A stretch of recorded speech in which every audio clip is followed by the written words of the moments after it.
कल्पना करो, तुम्हारे सामने रसोई की मेज पर मसाले सजे हैं।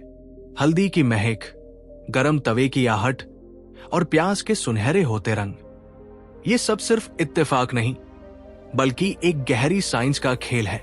यही राज खोलती है Masala Lab, the science of Indian cooking.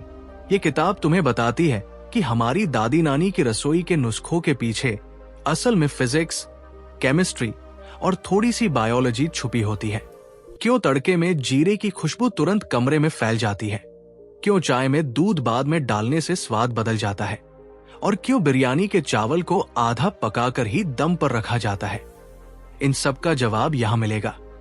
ये किताब तुम्हें सिर्फ रेसिपीज याद नहीं कराएगी, बल्कि तुम्हें एक नया नजरिया देगी, रसोई को एक प्रयोगशाला की तरह देखने का। ये तुम्हें सिखाएगी कि खाना सिर्फ पेट भरने के लिए नहीं, बल्कि दिमाग, इंद्रियों और दिल को खुश करने वाली कला भी है। और सबसे खास बात, इसमें हर कॉन्सेप्ट इतना आसान है कि बिगिनर भी पढ़कर समझ जाए और खुद अपनी किचन में साइंटिस्ट जैसा महसूस करे। इस शानदार किताब के लेखक है कृष अशोक, जो खुद को एक साउथ इंडियन किचन साइंटिस्ट मानते हैं। दिन में वो टेक इंडस्ट्री में काम करते हैं, लेकिन उनका असली पैशन है साइंस और खाना बनाने को जोड़ना। वो वही इंसान है जो संभार के स्वाद और न्यूटन के लॉज के बीच का रिश्ता भी मजेदार अंदाज में समझा सकते हैं। उनकी लिखावट मॉडर्न भी है और रिलेटेबल भी, जिससे कॉम्प्लिकेटेड कॉन्सेप्ट्स भी हंसी मजाक के साथ समझ आ जाते हैं। यानी साफ है, मसाला लैब पढ़कर तुम खाना बनाने को सिर्फ एक काम नहीं, बल्कि एक एडवेंचर की तरह देखोगे। और शायद अगली बार जब तुम अपने हाथ से कोई डिश बनाओगे, तो तुम्हें सिर्फ उसकी खुशबू ही नहीं, बल्कि उसके पीछे छुपी पूरी साइंस भी नजर आएगी। अध्याय 1, रसोई एक प्रयोगशाला है। हर बार जब तुम रसोई में कदम रखते हो, तो असल में तुम एक प्रयोगशाला में होते हो। गैस पर रखी कढ़ाई सिर्फ बर्तन नहीं, बल्कि तुम्हारा प्रयोगशाला का उपकरण है। जब तेल गर्म होता है और उसमें डाले गए मसाले छनकते हैं, तो वो तुम्हें सिखाते हैं कि टेम्परेचर और टाइमिंग ही स्वाद का असली राज है। यही छोटी छोटी बातें हमें समझाती है कि खाना बनाना सिर्फ रूटीन काम नहीं, बल्कि ऑब्जर्वेशन और क्यूरियोसिटी का खेल है। सोचो, जब तुम प्याज को धीरे धीरे भूनते हो और उसका रंग सुनहरा होने लगता है, तो ये केमिस्ट्री है। जब तुम दाल में नमक डालने का सही समय चुनते हो, तो ये फिजिक्स है। और जब तुम चाय को बॉईल करके उसमें दूध और चीनी डालते हो, तो ये बायोलॉजी की तरह बॉडी और माइंड को कंफर्ट देती है। हर छोटे स्टेप में लॉजिक छुपा है, और जब तुम इसे समझ लेते हो, तो रोज का खाना एक बोरिंग जिम्मेदारी से निकलकर एक मजेदार एडवेंचर बन जाता है। असल सीख यही है, हर बार जब तुम किचन में कुछ नया ट्राई करते हो, तो तुम साइंटिस्ट की तरह एक्सपेरिमेंट कर रहे होते हो। हर गलती, हर सक्सेस तुम्हें आगे बढ़ाती है। और यही अप्रोच न सिर्फ खाना बनाने में, बल्कि जिंदगी के हर काम में काम आती है। धैर्य, ध्यान और सीखने का शौक तुम्हें हर जगह मजबूत बनाता है। तो अब सोचना जरा, क्या तुम्हारी किचन सिर्फ खाने की जगह है, या एक ऐसी प्रयोगशाला जहां तुम अगली बार कोई नया एक्सपेरिमेंट करने वाले हो? नीचे कमेंट में जरूर लिखना कि तुम्हारी पहली कोशिश क्या होगी। अध्याय 2, मसालों का जादू और विज्ञान।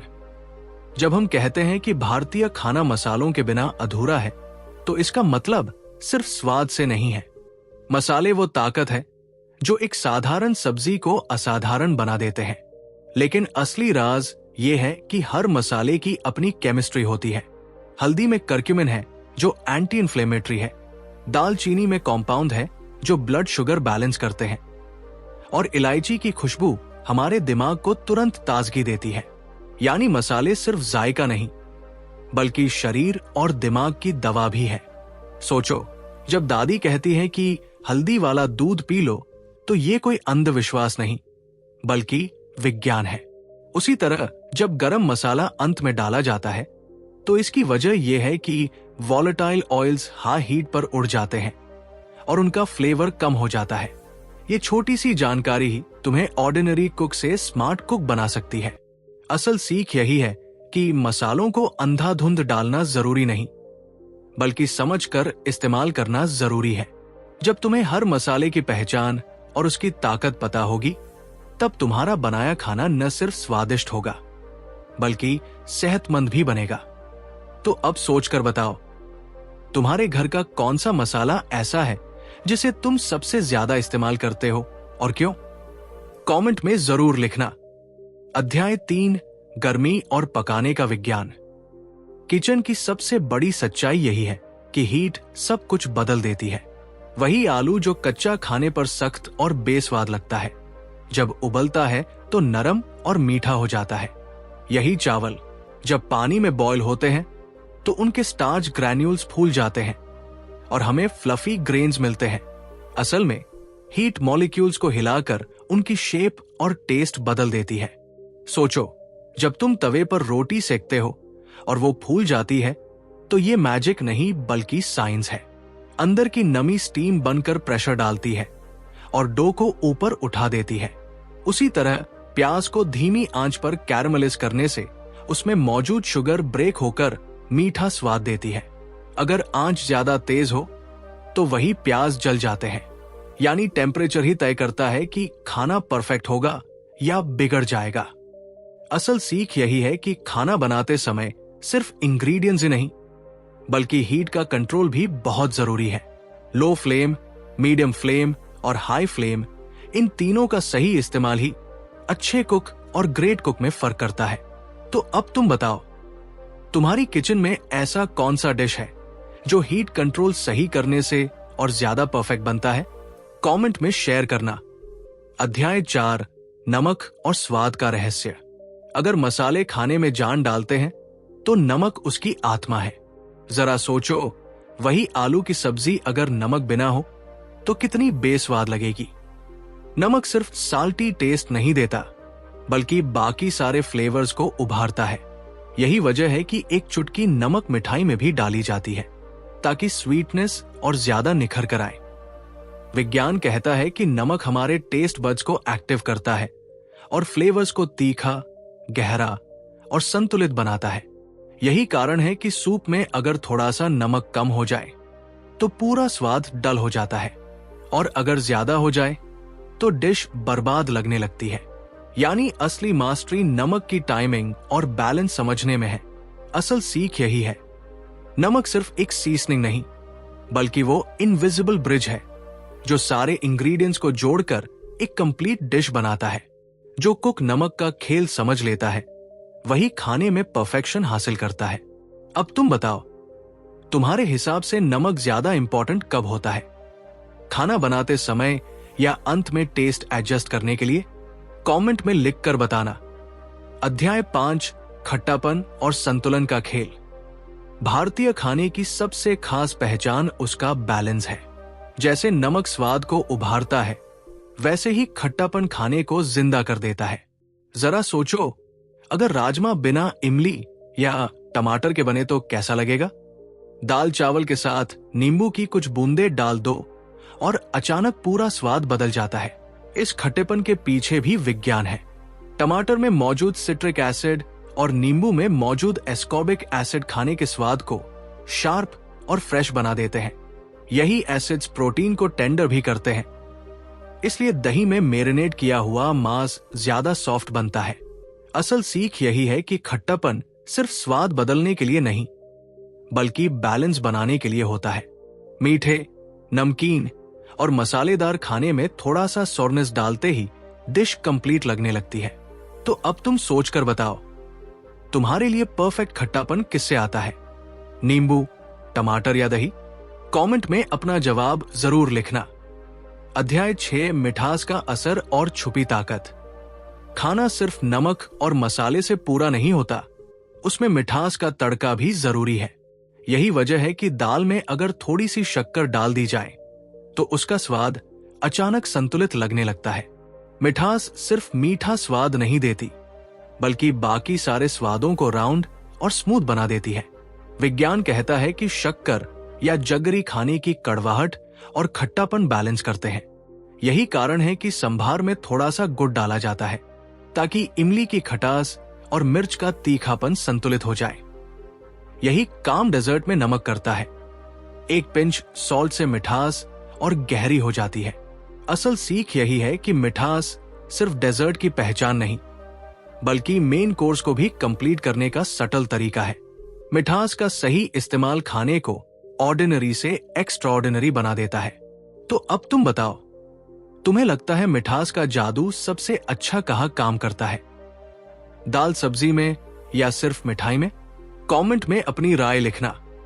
अध्याय 7, सुगंध और इंद्रियों का जादू। किसी भी खाने की पहली झलक उसकी खुशबू से ही मिलती है। गर्मागर्म रोटी की महक, ताजा पिसे मसालों की खुशबू या तड़के में पड़े लहसुन की सुगंध, ये सब मिलकर दिमाग को सिग्नल देते हैं कि अब स्वाद आने वाला है। असल में हमारी नोज और टंग साथ मिलकर फ्लेवर्स को पूरा करते हैं। विज्ञान कहता है कि खाने की ज्यादातर टेस्ट परसेप्शन हमारी स्मेल सेंस से जुड़ी होती है। इसलिए जुकाम होने पर खाना बेस्वाद लगता है। यही वजह है कि इलायची, केसर या लौंग जैसे मसाले छोटे से हों, लेकिन उनकी खुशबू पूरे खाने का कैरेक्टर बदल देती है। असल सीख यही है कि सुगंध सिर्फ एक्स्ट्रा डेकोरेशन नहीं, बल्कि खाने की पूरी पहचान है। सही मसाला सही समय पर डालना ही वो स्किल है जिससे खाना ऑर्डिनरी से स्पेशल बन जाता है। तो अब सोचो, तुम्हारे लिए कौन सी खुशबू सबसे ज्यादा कंफर्टिंग है? चाय की, ताजे धनिये की या रोटी की भुनती महक? कमेंट में जरूर लिखना। अध्याय 8, टेक्सचर और खाने का अनुभव। खाना सिर्फ जायके से यादगार नहीं बनता, बल्कि उसके टेक्सचर से भी बनता है। सोचो, अगर समोसा बाहर से कुरकुरा न हो या गुलाब जामुन अंदर से मुलायम न लगे, तो क्या वही मजा आएगा? कुरकुरी परत, नरम अंदरूनी हिस्सा, चबाने लायक बाइट, ये सब मिलकर खाने को एक पूरा अनुभव बनाते हैं। विज्ञान बताता है कि टेक्सचर हमारे दिमाग में खाने की क्वालिटी और फ्रेशनेस का इंप्रेशन छोड़ता है। यही कारण है कि ताजा सलाद की क्रिस्पनेस हमें ताजगी का एहसास कराती है, जबकि ओवरकुक्ड सब्जी थकाऊ लगती है। वही राइस अगर सही तरह से फ्लफी बने तो परफेक्ट लगता है, और अगर चिपक जाए तो खाने का मजा आधा हो जाता है। असल सीख यही है कि स्वाद जितना जरूरी है, उतना ही जरूरी है खाने का माउथफील। जब तुम पकाते समय ध्यान दोगे कि खाना सही प्रोपोर्शन में क्रिस्पी, जूसी या सॉफ्ट बने, तभी तुम्हारा डिश सबको मेमोरेबल लगेगा। अब बताओ, तुम्हारे हिसाब से किस डिश का टेक्सचर सबसे सैटिस्फाइंग होता है? कुरकुरी कचौड़ी, मलाईदार खीर या फ्लफी बिरयानी? कमेंट में शेयर करना। अध्याय 9, समय और धैर्य का महत्व। रसोई में सबसे अनदेखा लेकिन सबसे अहम इंग्रेडिएंट है समय। हर डिश का अपना एक रिदम होता है। अगर तुम दाल को जल्दी उतार दोगे तो वो कच्ची लगेगी, और अगर ज्यादा देर उबालोगे तो उसका स्वाद दब जाएगा। बिरयानी तभी लाजवाब बनती है जब उसे धीमी आंच पर धैर्य के साथ पकाया जाए। विज्ञान यही बताता है कि कुकिंग प्रोसेस मॉलिक्यूल्स को बदलता है, और ये बदलाव इंस्टेंट नहीं होते। फर्मेंटेशन को ही लो, इडली या डोसा का बैटर तभी परफेक्ट होता है जब उसे रात भर फर्मेंट होने दिया जाए। ये स्लो प्रोसेस ही उसे हल्का और स्पॉन्गी बनाता है। असल सीख यही है कि अच्छा खाना पेशेंस मांगता है। तेजी से पकाना और शॉर्टकट ढूंढना टेम्पटिंग तो है, लेकिन असली मैजिक धीमी आंच और सही वक्त पर ही आता है। यही सबक जिंदगी पर भी लागू होता है। अच्छे नतीजे पाने के लिए धैर्य और कंसिस्टेंसी जरूरी है। तो अब सोचकर बताओ, तुम्हारे हिसाब से कौन सा खाना सबसे ज्यादा पेशेंस टेस्ट करता है? बिरयानी, दाल मखनी या मिठाई? कमेंट में अपना जवाब लिखना। अध्याय 10, खाना और यादों का रिश्ता। हर इंसान की जिंदगी में कुछ ऐसे स्वाद और खुशबुएं होती है जो सीधा बचपन की यादों तक ले जाती है। दादी के हाथ का पराठा, त्योहारों पर बनी खीर या बरसात के मौसम में पकोड़े, ये सिर्फ खाना नहीं, बल्कि हमारे दिल और दिमाग में छुपी यादें हैं। यही वजह है कि वही डिश किसी और के हाथ से बनी हो तो उतनी स्पेशल नहीं लगती। विज्ञान कहता है कि हमारे दिमाग में स्वाद और स्मृति की कड़ी बहुत गहरी होती है। जब कोई फेमिलियर खुशबू आती है तो हिप्पोकैम्पस तुरंत पुरानी यादें एक्टिवेट कर देता है। यही कारण है कि खाना सिर्फ पेट नहीं भरता, बल्कि हमें इमोशनल कंफर्ट भी देता है। असल सीख यही है कि खाना सिर्फ साइंस या आर्ट नहीं, बल्कि हमारी आइडेंटिटी और कल्चर का हिस्सा है। हर रेसिपी एक कहानी है, कभी परिवार की, कभी शहर की, कभी पूरे समाज की। जब हम पकाते हैं तो हम उन यादों और परंपराओं को आगे बढ़ाते हैं। तो अब तुम बताओ, कौन सी डिश तुम्हें सबसे गहरी यादों से जोड़ती है और क्यों? कमेंट में अपनी कहानी जरूर शेयर करना। अध्याय 11, खाना और सेहत का विज्ञान। रोजमर्रा की थाली सिर्फ स्वाद के लिए नहीं, बल्कि हमारे शरीर के फ्यूल के लिए भी है। दाल हमें प्रोटीन देती है, चावल और रोटी से कार्बोहाइड्रेट मिलता है, हरी सब्जियां विटामिन्स और मिनरल से भरपूर होती हैं, और मसाले इम्यूनिटी बढ़ाने का काम करते हैं। यानी हर कौर के साथ हम सिर्फ पेट नहीं भरते, बल्कि अपने शरीर को एनर्जी और हीलिंग भी देते हैं। विज्ञान यही बताता है कि खाना हमारी सेहत को सीधा प्रभावित करता है। ज्यादा तला भुना या प्रोसेस्ड फूड हमें स्लगिश और बीमार कर सकता है, जबकि संतुलित घर का बना खाना हमें एक्टिव और पॉजिटिव महसूस कराता है। यही कारण है कि हमारी दादी नानी हमेशा कहती थी, खाना दवा है, अगर सही तरीके से खाओ। असल सीख यही है कि किचन सिर्फ स्वाद का खेल नहीं, बल्कि हेल्थ का भी सबसे बड़ा केंद्र है। जो इंसान अपने खाने को समझ लेता है, वो अपनी जिंदगी को भी कंट्रोल करना सीख जाता है। तो अब तुम बताओ, तुम्हारे हिसाब से कौन सी डिश तुम्हारे लिए कंफर्ट फूड भी है और हेल्थ बूस्टर भी? कमेंट में लिखकर जरूर बताना। अध्याय 12, रसोई से मिलने वाला आत्मविश्वास। जब कोई डिश तुम्हारे हाथ से परफेक्ट बनती है और सब उसे चाव से खाते हैं, तो जो संतोष और खुशी मिलती है वो किसी और चीज से नहीं मिलती। रसोई हमें सिर्फ खाना बनाना नहीं सिखाती, बल्कि पेशेंस, फोकस और क्रिएटिविटी भी सिखाती है। हर बार जब तुम कोई नई रेसिपी ट्राई करते हो, तो तुम रिस्क लेते हो और सीखते हो। यहां सक्सेस और फेलियर दोनों ही तुम्हें मजबूत बनाते हैं। विज्ञान कहता है कि खाना बनाने से हमारे दिमाग में डोपामाइन रिलीज होता है, जो सेटिस्फैक्शन और कॉन्फिडेंस बढ़ाता है। यही कारण है कि जो लोग खुद खाना बनाते हैं, उन्हें अपने ऊपर ज्यादा कंट्रोल और खुशी महसूस होती है। असल सीख यही है कि किचन सिर्फ सर्वाइवल के लिए नहीं, बल्कि सेल्फ ग्रोथ के लिए भी है। जो इंसान कुकिंग सीख लेता है, वो जिंदगी की बाकी चुनौतियों का सामना भी और ज्यादा आत्मविश्वास से करता है। तो अब सोचो, कौन सी डिश ऐसी है जिसे बनाकर तुम्हें अपने ऊपर सबसे ज्यादा गर्व हुआ था? कमेंट में जरूर लिखना। अध्याय 13, खाने की साझेदारी और रिश्तों का स्वाद। खाना अकेले पेट भरने का जरिया नहीं, बल्कि रिश्तों को जोड़ने की डोर भी है। जब परिवार एक साथ बैठकर खाना खाता है, तो हर कौर के साथ हंसी, बातें और अपनापन भी बंटता है। यही वजह है कि त्योहारों और खास मौकों पर खाना सबसे अहम हिस्सा बन जाता है, क्योंकि उससे मिलती है बिलोंगिंग की भावना। विज्ञान कहता है कि साथ में खाना खाने से हमारे दिमाग में ऑक्सीटोसिन रिलीज होता है, जिसे बॉन्डिंग हार्मोन भी कहते हैं। यही केमिकल हमें दूसरों से जुड़ने और रिश्तों को गहरा करने में मदद करता है। इसीलिए बचपन की यादों में माँ के हाथ का खाना या दोस्तों के साथ कॉलेज की कैंटीन का मजा हमेशा जिंदा रहता है। असल सीख यही है कि खाना सिर्फ टेस्ट का नहीं, बल्कि कनेक्शन का भी जरिया है। जब तुम अपने हाथ से बना हुआ खाना किसी और को खिलाते हो, तो असल में तुम उन्हें केयर और प्यार का एहसास कराते हो। तो अब बताओ, कौन सा खाना तुम्हें सबसे ज्यादा परिवार या दोस्तों की याद दिलाता है? कमेंट में अपनी कहानी लिखकर जरूर शेयर करना।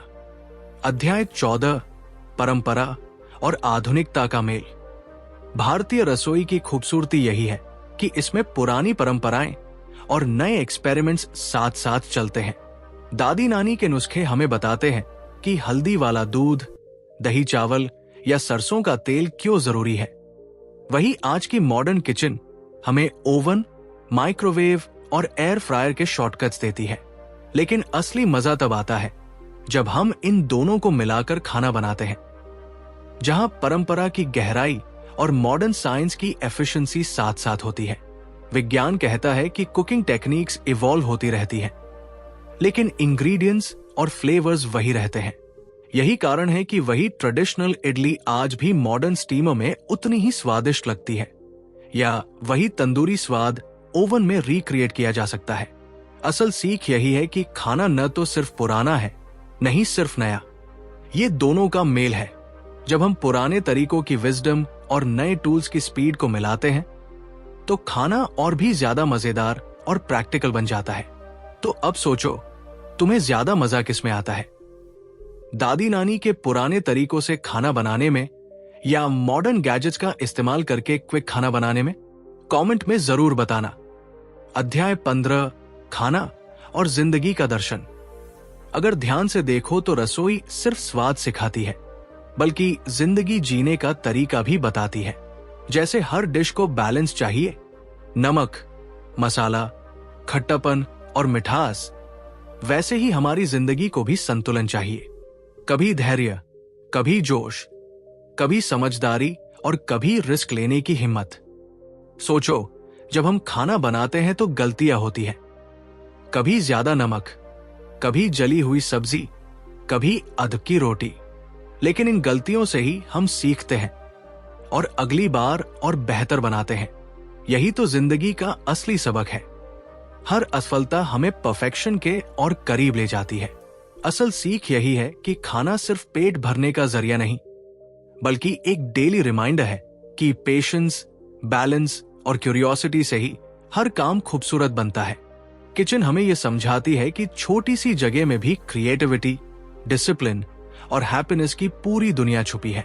तो अब तुम सोचो, अगर तुम्हारी जिंदगी एक डिश होती तो उसमें सबसे ज्यादा जरूरी इंग्रेडिएंट कौन सा होता? कमेंट में लिखकर जरूर शेयर करना।